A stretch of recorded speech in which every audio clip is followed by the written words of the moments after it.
Voilà, on pourrait s'arrêter là, dans le silence, et contempler cette scène, cet enfant qui nous est donné. C'est très beau, hein? On a vu là Jacques avec son petit-fils, Adam. Ah ben, c'est tout un programme qui sont venus amener cet enfant avec cette lumière. C'est tout un programme de nouveauté, de recréation. On pourrait s'arrêter là, dans le silence de la nuit, et se laisser toucher au cœur par cette scène magnifique. Pourtant, je vais quand même vous dire quelques mots.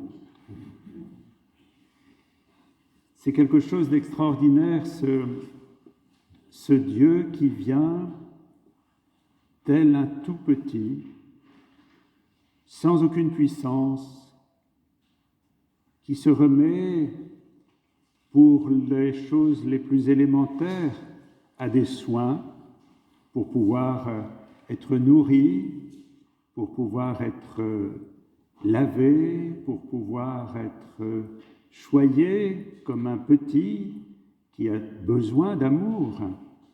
Jésus se remet aux soins de Marie et de Joseph dans une totale dépendance. Il ne peut pas pousser tout seul. Il a besoin d'être entouré de soins concrets, alimentaires, d'être au chaud. Il a besoin d'être pris dans les bras. Il a besoin d'être bercé pour dormir. C'est un enfant, comme tous les enfants. Et pour qu'il puisse se développer, il a besoin d'amour. Eh bien, c'est extraordinaire, parce qu'en même temps, c'est Dieu, hein. C'est le Créateur. Vous voyez, quand on voit maintenant sous ces émissions sur les espaces infinis, les galaxies, c'est le Créateur de toutes choses qui va devenir, par son Fils, la plus petite des choses, tellement fragile, tellement vulnérable. Quoi de plus vulnérable que cet enfant? Et Dieu prend des risques. Dieu prend des risques, il prend de gros risques en venant au milieu de nous de cette manière, sans aucune défense. Il n'est pas comme ce César-là qui vient pour faire l'inventaire de tous les gens avec des recensements. Il le vient comme un pauvre, un petit, d'ailleurs qui n'est même pas accueilli, hein, puisqu'il peut accueilli par ses parents, par des bergers, par les plus humbles, mais il n'y a même pas de lieu pour lui pour être reçu dans une maison. Voilà, aimable totalement, parce qu'il est tellement dépendant, livré, totalement livré à notre amour. Et vous voyez, dans ce temps, eh bien, c'est aussi pour chacun et chacune d'entre nous, voilà, Dieu vient pour être remis entre nos mains, comme quelque chose d'infiniment fragile. On peut oublier complètement la présence de Dieu, et pourtant il est là comme un feu pour nous donner de la joie dans une période peut-être où on est un peu morose, inquiet, où on ne fait pas tout à fait ce qu'on voudrait, bien sûr, où on ne peut pas forcément se réunir très nombreux, ou questions sociales et autres. Mais Dieu est là.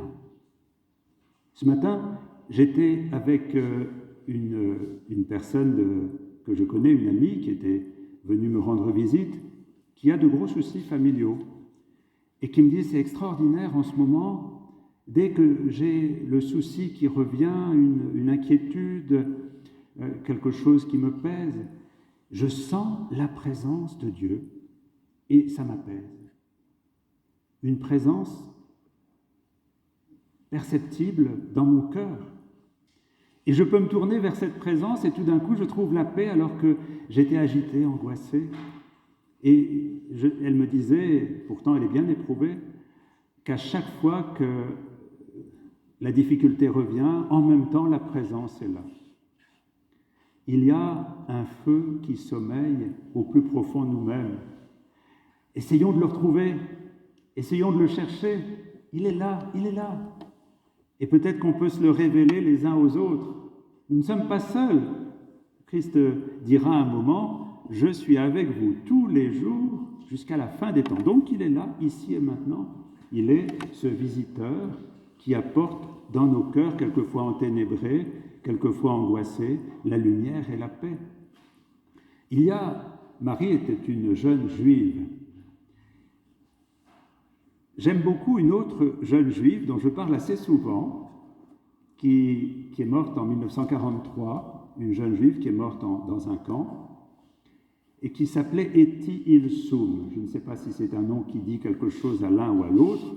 Ceux qui me connaissent un peu de l'avoir entendu.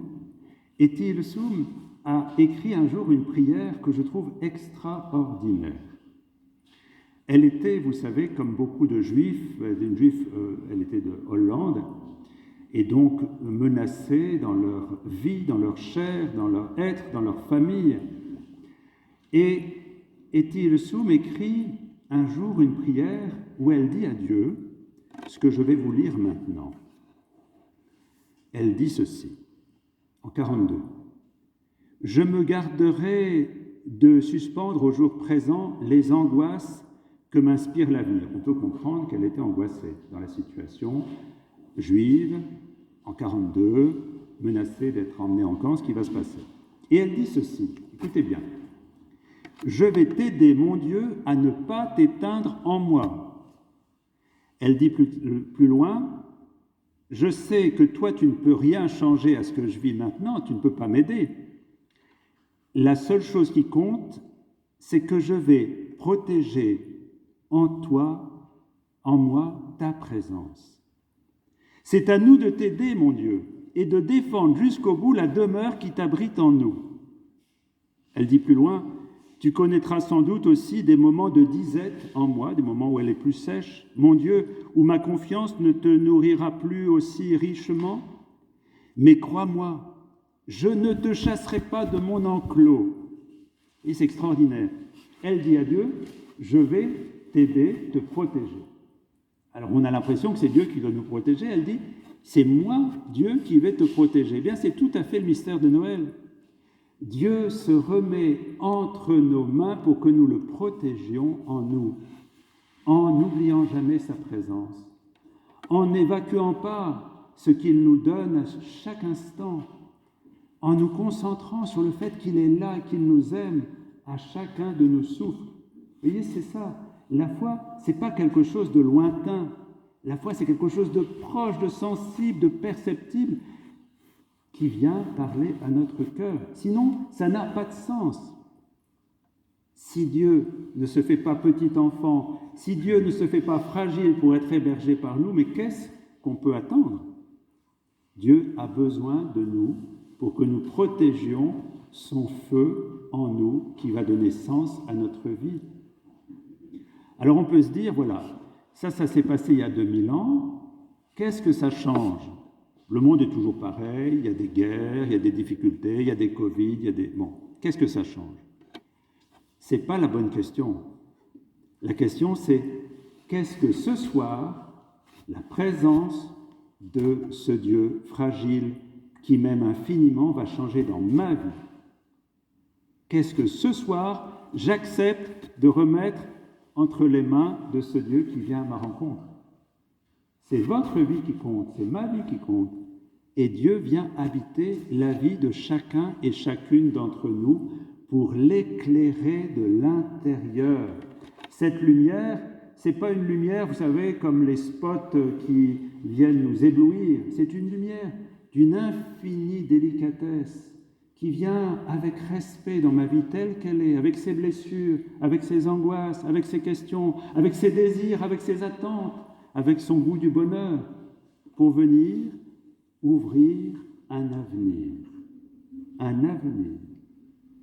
Est-ce que je vais accueillir celui qui vient? Est-ce que j'accepte ce soir de lui remettre, à lui qui se remet totalement entre mes mains, de remettre ma vie telle qu'elle est? Pas glorieuse, mais digne.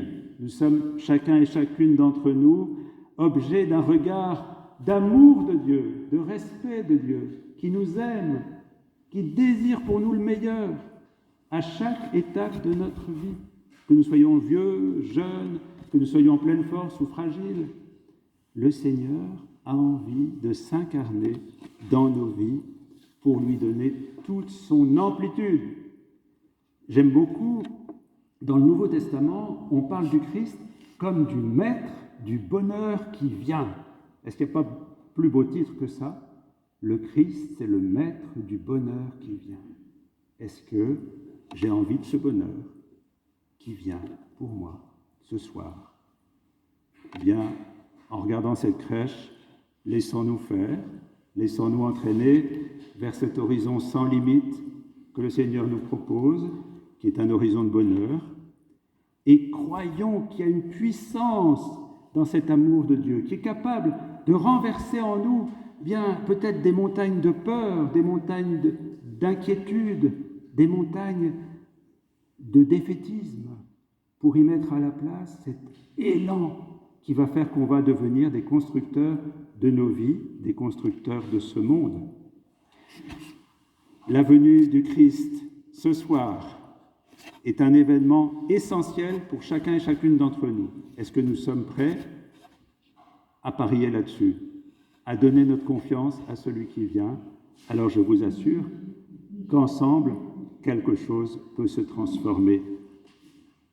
Soyons des révélateurs de cette lumière, soyons des présences de cette espérance, comme signe au milieu du monde. Et je vous laisse avec l'enfant qui est là, je vous laisse avec cet appel à cette nouveauté pour chacun et chacune d'entre nous.